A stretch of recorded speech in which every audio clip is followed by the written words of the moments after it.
For nearly 400 years, the world held a steadfast belief that Solomon's temple was sacrosanct, an untouchable sanctuary where God himself would never permit a torch to draw near.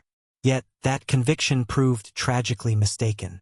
On the 9th day of the month of AV, in the year 586 BC, the most significant structure in the Middle East was utterly annihilated. Solomon's temple, which had proudly stood for nearly 4 centuries as the political and religious heart of Judah, was deliberately set ablaze. This devastating event was neither an accident nor a surprise assault. Instead, it was the catastrophic culmination of a disastrous political gamble made by a single man who mistakenly believed he could outwit the era's preeminent military superpower. But even before the city walls crumbled and the temple was consumed by flames, something far more horrific unfolded within Jerusalem. The city endured a siege of such unspeakable brutality that it drove mothers, usually known for their boundless compassion, to commit acts that most of us would rather not even contemplate. To fully grasp how the city descended into this inferno, and to comprehend the depths of its suffering, we must journey back 10 years in time. King Zedekiah occupied the throne of Jerusalem, yet he was not a sovereign monarch, but a mere vassal. He had been installed in power by Nebuchadnezzar himself, the mighty emperor of Babylon, with a singular mandate: to maintain stability in the region and faithfully remit heavy annual tributes of gold and silver. Essentially, Jerusalem paid for its continued existence, buying its peace from the Babylonian Empire. However, Zedekiah found himself under immense internal pressure. A powerful faction within his palace, perhaps fueled by wishful thinking, became convinced that Babylon's vast empire was overextended and teetering on the brink of collapse. They cast their gaze southward toward Egypt, the ancient regional power, perceiving a golden opportunity for a military alliance. Their reasoning was strictly geopolitical. If Judah ceased its tribute payments to Babylon and forged an alliance with the pharaohs, they believed they could reclaim complete independence. It was a perilous game of geopolitical chess. Disregarding the solemn warnings of his wisest counselors, and even the dire prophecies of Jeremiah, who cautioned against trusting Egypt, Zedekiah made the fateful decision that would seal the city's doom. He abruptly halted the tribute payments. He then defiantly expelled the Babylonian diplomats. In all practical terms, he had declared war. Nebuchadnezzar's response, predictably, was anything but diplomatic. He sent no messengers to renegotiate terms. Instead, he mobilized his entire imperial army. This was not merely a punitive expedition. It was an invasion force meticulously designed to obliterate cities from the very map. When the sentinels atop Jerusalem's watchtowers peered northward, they did not anticipate diplomatic envoys or a chance for negotiation. What they witnessed was the ominous dust cloud raised by thousands of soldiers, cavalry, and siege engines, all advancing relentlessly to strangle the city into submission. Zedekiah's desperate gamble had failed, and the toll would be paid in blood. Yet, upon their arrival at Jerusalem's formidable gates, the Babylonians did something unexpected. They did not immediately attack. Rather than unleash a barrage of arrows, Nebuchadnezzar initiated a far more insidious and protracted strategy, one that would transform Jerusalem into a sprawling graveyard long before his troops even set foot inside. Many within the city, perhaps influenced by tales of ancient warfare, might have expected the Babylonians' arrival to be heralded by an immediate onslaught of arrows and attempts to breach the gates. But Nebuchadnezzar was too seasoned a general to squander his men against Jerusalem's daunting fortifications. He recognized at once that the city, perched atop mountains and defended by steep valleys, presented an almost impregnable natural defense. To attempt a direct assault and scale those heights under fire would be nothing short of military suicide. His strategy, therefore, was far colder and more calculating. He did not seek to enter. Instead, he ensured that absolutely nothing else could. In 588 BC, the imperial armies completely encircled the city. They constructed what historians refer to as a circumvallation wall. Essentially, the invaders erected their own barriers around Jerusalem, creating a colossal cage. The message was unequivocally clear. No one would leave, and, more critically, no food would enter. Babylon's war machine would not rely solely on the sword. Its primary weapon would be starvation. For those trapped inside, the very nature of terror began to shift. Initially, there were provisions, food stocks, cisterns brimming with water, and a deceptive sense of security afforded by the mighty walls. These ramparts seemed impenetrable. Yet, days inexorably bled into weeks, and weeks stretched into agonizing months. This was no brief siege. This suffocating operation endured for a staggering 30 months. For 2.5 years, the inhabitants watched their enemy encamped just outside, cooking their meals, training their troops, and patiently waiting for them to succumb to starvation. Nebuchadnezzar's calculated tactic transformed Jerusalem into an unbearable pressure cooker. He severed all commercial routes that once brought vital grains from the surrounding countryside. He ruthlessly intercepted any desperate attempt to communicate with potential external allies. The once vibrant city was reduced to an isolated island, adrift in an ocean of enemy soldiers. With each passing day, the price of bread soared to unimaginable heights, while hope plummeted to its lowest depths. The Babylonian plan was elegantly simple. Physically debilitate the defenders until they lacked even the strength to lift a sword when the actual invasion finally began. They succeeded in hermetically sealing the city, cutting it off entirely. However, what Nebuchadnezzar perhaps failed to fully comprehend was the abyssal level of horror that this relentless pressure would unleash within the city walls. When the granaries finally lay empty and the very last sack of wheat was sold, the veneer of civilization within Jerusalem began to utterly disintegrate. What transpires within a society when famine becomes the sole governing law challenges the very essence of humanity. What Nebuchadnezzar orchestrated from outside was war, certainly. But what began to unfold inside the homes of Jerusalem was a living nightmare, a horror film that even the prophets themselves could not have foretold. While the sentinels' eyes remained fixated on the distant siege towers outside, the true massacre commenced silently within the intimate confines of their homes. The internal enemy wore no armor and wielded no sword. It was the absolute collapse of both economy and humanity. The strangulation plan functioned with a chilling mathematical precision.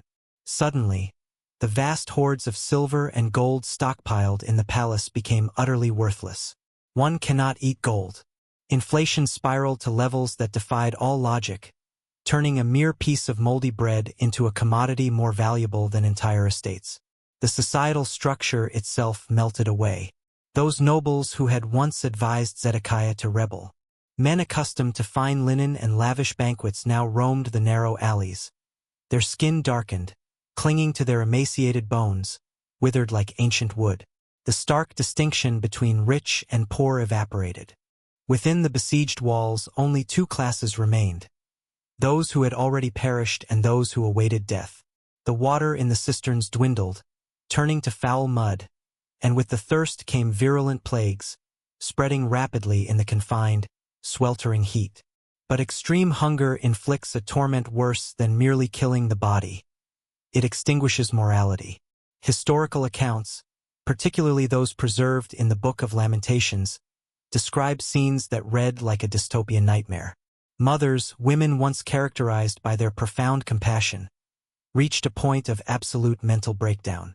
With nothing left to offer, and driven to madness by starvation, they resorted to cooking their own children, desperately hoping to survive just one more day. The Jewish society was not initially vanquished by Babylonian arrows. It literally devoured itself before any invader even set foot in the upper city. Jerusalem was transformed into a city of the dead, inhabited only by ghosts. The very spirit of resistance was broken, not by military might, but by empty stomachs. As the 30 months of isolation neared their agonizing conclusion, the city lay hollowed out, a fragile shell simply waiting to be crushed. The moment of final impact was now imminent. Outside, the Babylonian engineers at last ceased their patient vigil. They had finally discovered the structural weakness in the stone they had sought for 2.5 long years. The sound that shattered the night's silence was not thunder. It was the dry, terrifying crunch of stone being pulverized. On the 9th day of the 4th month, Babylonian engineering definitively triumphed over Jewish architecture. A breach was torn open in the city's northern wall. What ensued was no heroic battle from epic films. The defenders, utterly enfeebled by 2.5 years of extreme rationing, could barely lift their shields. The invaders surged into the city like a relentless flood of bronze and iron, sweeping away everything in their path, encountering virtually no real resistance. As panic seized the narrow streets and torches began to illuminate the ensuing massacre of civilians, the man ultimately responsible for this entire catastrophe made his final, cowardly decision. King Zedekiah did not remain to defend his throne, his sacred temple, or his suffering people. He knew that if he were captured there, his head would immediately roll. Thus, under the shroud of darkness, he and his elite officers opened a discreet passage near the king's garden, between the two defensive walls, and fled into the vast, unforgiving desert. They callously abandoned the populace to their fate, seeking only to save their own lives. Their desperate plan was to race toward the plains of Jericho and perhaps, with luck, cross the Jordan River to vanish into the eastern desert. But to flee on foot, malnourished and panicked, against the fastest and best-fed cavalry in the ancient world, was an utterly futile endeavor. Babylonian intelligence proved swift and efficient. Enemy scouts quickly located the fleeing party on the open plains, a terrain offering nowhere to hide. The final scene of Judah's monarchy was nothing short of pathetic. When the Babylonian cavalry encircled the group, Zedekiah's elite guard, those men sworn to protect him, immediately dispersed, scattering in every direction and leaving their king utterly alone in the dust. He was captured alive, bound in chains, and dragged not back to Jerusalem, but northward to a military encampment in Riblah. There, Nebuchadnezzar himself awaited him. Zedekiah might have presumed he would simply be executed or imprisoned, a common fate for vanquished monarchs. However, he was about to discover that betraying an emperor exacted a far more elaborate and cruelly creative price than mere death. Zedekiah likely braced himself for execution, which was indeed the standard fate for rebellious kings. But Nebuchadnezzar had no intention of merely killing him.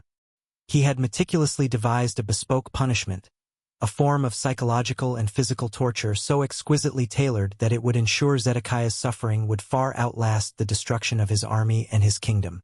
There are fates that a human being considers worse than death itself, and Zedekiah was now on the precipice of discovering one such grim reality. Upon his chained arrival in Riblah, within the territory of Hamath, Zedekiah was not simply thrown into a common dungeon. He was brutally dragged before Nebuchadnezzar's lavish campaign headquarters. There, the emperor was not merely a judge. He was a betrayed creditor exacting a debt of blood. The atmosphere in that impromptu military court was heavy with foreboding, filled with Babylonian generals who viewed the king of Judah not as a fellow monarch, but as a rebellious vassal who needed to be made an unequivocal example of, lest any other kingdom ever dare to challenge Babylon's might. The punishment devised for him was an act of profoundly calculated psychological cruelty. Nebuchadnezzar ordered Zedekiah's sons to be brought forth. These were young princes, the very future of the royal lineage. Before their bound and helpless father, rendered immobile by bronze shackles, the boys were executed one by one. The intention was not merely to inflict pain, but to systematically extinguish an entire dynasty before the eyes of the man who had sired it. Yet, the true horror unfolded just seconds later. As soon as the last body fell to the ground, the executioners advanced upon Zedekiah. They did not kill him. Instead, they gouged out his eyes. The Babylonian logic behind this act was utterly sadistic. The last image Zedekiah's brain would ever register, and indeed endlessly replay in the eternal darkness, would be the brutal death of his own children. He was left alive, blind and utterly broken, to be paraded as a living trophy back to Babylon, where he would languish and eventually die in captivity years later, forever haunted by that single horrific visual memory. But the judgment did not cease with the royal family. The imperial strategy demanded that Jerusalem be utterly decapitated, ensuring it would never again rise in rebellion. Nebuzaradan, the captain of the guard, initiated a systematic purge. He captured Sariah, the high priest, and Zephaniah, the second in command of the temple, along with surviving counselors and military officials. These individuals were not merely exiled. They were brought to Riblah and summarily executed. The entire religious and political elite that had sustained the nation was thus decapitated in one swift, brutal stroke. If you believe that divine justice reigns supreme over the history of nations, comment now, God is just. With the king blinded and the priests dead, Jerusalem was officially orphaned. There was no longer any leadership, no government, no defense. The city lay open, silent, and utterly vulnerable. It was into this absolute vacuum that Nebuzaradan received his final, chilling command. It was not enough merely to conquer. Jerusalem had to be erased. He ordered his troops to prepare their torches, for the coming month would not be marked by more bloodshed, but by an inferno of fire that would melt away history itself. Even with the king blinded and the city thoroughly breached, Jerusalem remained, surprisingly, intact for 30 days. The majestic temple still stood, a silent sentinel amidst the ruins. This delay, however, was not an act of mercy. It was purely logistical. Nebuzaradan had not arrived with orders to occupy the city. His mission was one of specific, comprehensive execution. And he would not wield swords to accomplish it. He would use fire. The temple had been invaded, its sacred courtyards now trampled by foreign soldiers. Yet its grand structure persisted, casting its long shadow over the surrounding desolation. Why the delay? The answer arrived on the 7th day of the month of Aviv, brought not by the wind, but by a man entrusted with a very specific, devastating mission. Nebuzaradan, the formidable chief of Babylon's imperial guard, had not traveled all this way to fight. The war was already concluded. He had come to execute the city itself. Nebuchadnezzar's command was unambiguous. Jerusalem was not merely to be defeated. It needed to cease to exist as a center of power capable of ever rebelling again. Nebuzaradan approached the destruction as a meticulous reverse engineering project. His primary targets were not the humble dwellings of the poor, which were barely worth the effort. Instead, he surgically aimed at the very symbols of authority. The royal palace, the mansions of the officials who had supported the revolt, and, most notably, the house of God itself. The cedar wood from Lebanon, which formed the sanctuary's structural heart, was ancient, centuries dried by the arid climate, and meticulously varnished. When the torches were finally thrown, the building didn't merely catch fire. It erupted into a violent, all-consuming inferno. The heat generated was so immense that the limestone blocks, typical of construction in that region, did not just blacken. They cracked, pulverized, and thermally disintegrated. The gold plating that adorned the Holy of Holies melted, oozing through the cracks in the pavement like rivers of metallic lava, forever fusing with the rubble. The blaze was so colossal that it created a historical discrepancy in records that persists to this day. The Book of Kings states the fire began on the 7th, while the prophet Jeremiah recorded the 10th. Rabbinic tradition has consolidated the day of mourning on the 9th of Aviv. The most probable and terrifying explanation for this divergence is that the inferno raged for entire days. The flames ignited one afternoon, burned furiously through the following night, and continued to consume everything until nothing remained but a black, smoking scar atop Mount Moriah. That week, the people witnessed the unthinkable. Their deeply held belief that God would never permit his house to be defiled literally went up in smoke before their very eyes. He permitted it. But as the flames finally began to subside, the Babylonian army commenced the second, equally destructive phase of their operation. They were not content with merely demolishing the edifice. They sought whatever remaining valuables could be salvaged and, crucially, the surviving workforce. The great plundering was about to begin, and the fate awaiting the survivors would not be death, but a long, chained march eastward, a journey that would irrevocably alter the course of world history. When the flames ultimately died down and the smoke began to dissipate, what echoed through Jerusalem was not the solemn silence of mourning, but the industrial clang of heavy hammers against metal. The Babylonian army was not solely interested in destruction. They were intent on profit. The temple, in essence, had served as the nation's central bank, and now its vault lay exposed. Nebuzaradan's soldiers initiated a dismantling operation that was nothing less than sacrilege to the Jews. But for the invaders, it was pure military logistics.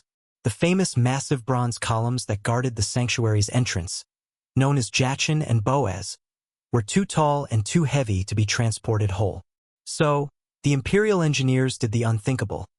They broke Solomon's masterpieces into smaller pieces, treating sacred relics as common scrap metal to facilitate their removal.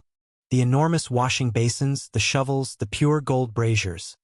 Everything was meticulously catalogued, packed, and loaded onto wagons. The destination for these revered objects was not a museum, but pagan banquets in Babylon, where they would be used to drink wine in honor of other gods, a final, deliberate insult to the vanquished. Yet, the human plunder proved even more devastating. Babylonian foreign policy involved a form of forced brain drain, a calculated extraction of valuable human resources. They had no desire to feed useless mouths. With chilling bureaucratic efficiency, they separated the population. Skilled artisans, blacksmiths, intellectuals, and strong young men were shackled together in long lines. The explicit objective was to transport this qualified workforce to build the glory of the conquering empire. Left behind in the smoldering ruins of Judah were only the vine-dressers and the poorest peasants, people who had never held political sway and who now inherited a devastated, empty land. The middle class and the elite of Jerusalem then began their death march, a forced journey of hundreds of miles across the desert under the lash, with no certainty of ever seeing their homeland again. This marked the definitive end of national sovereignty and the commencement of what is known as the Babylonian captivity. They had lost their city, their king, and their sacred temple. It truly seemed like the absolute end for the Jewish people. Yet, even as the dust settled over the now empty Mount Moriah, something profound remained buried beneath the layers of destruction. The very ashes of that fateful year concealed secrets that would lie hidden for millennia, patiently awaiting someone with a shovel and a brush to unearth and ask what truly transpired there. If you were to visit Jerusalem today, descend the eastern slope of the city of David, and begin to excavate, eventually your shovel would strike something distinct from mere stone or earth. You would encounter a dark, compacted, and soiled stratum. Archaeologists call this the Babylonian destruction layer. This is no mere metaphor. It is the actual soot, chemically preserved in the soil, from the immense conflagration that Nebuzaradan ignited 2,600 years ago. Within this layer, researchers have unearthed bronze arrowheads typical of the Babylonian army, intermingled with charred wood and shattered pottery shards. It is as if the earth itself froze the precise moment of the city's final, agonizing scream. These ashes serve as physical proof that the biblical account is not merely theological poetry. It is a crime scene report that left tangible forensic evidence. The fire was so intensely destructive that it literally scarred the geology of the place. However, if you gaze upward, toward the Temple Mount today, you will observe a profoundly unsettling emptiness. Of the glorious edifice that Solomon constructed, not a single visible stone remains on the surface to tell its tale. Subsequent constructions by Herod, and later Islamic structures, either covered or removed the original remnants. What we are left with is the eloquent silence of absence. Yet, it was precisely this void that gave rise to the greatest miracle of this entire tragedy. In antiquity, when a people's temple was destroyed, it invariably signified that their god had either died or been defeated. Their religion would often simply cease to exist. But with the Jews, the exact opposite transpired. Without a central altar for animal sacrifices, they were compelled to fundamentally reinvent their faith. In exile, they discovered they did not require a physical building to commune with their Creator. They replaced blood sacrifice with fervent prayer and diligent study of sacred texts. Rabbinic Judaism, centered on the synagogue and community, was born directly from these ashes. The destruction of the stone edifice forced the construction of an internal, portable, and indestructible temple within their hearts, one that enabled the Jewish people to survive centuries of persecution without ever disappearing. Nebuchadnezzar believed he had extinguished a nation, but inadvertently, he ensured its eternal endurance. The fire consumed the cedar and the gold, but it forged and tempered the identity of a people who learned to find God without the need for walls. Click here on the screen to watch the video about how Solomon's temple was built. How was it possible to construct something so magnificent with such limited technology? Click on the video on your screen and find out.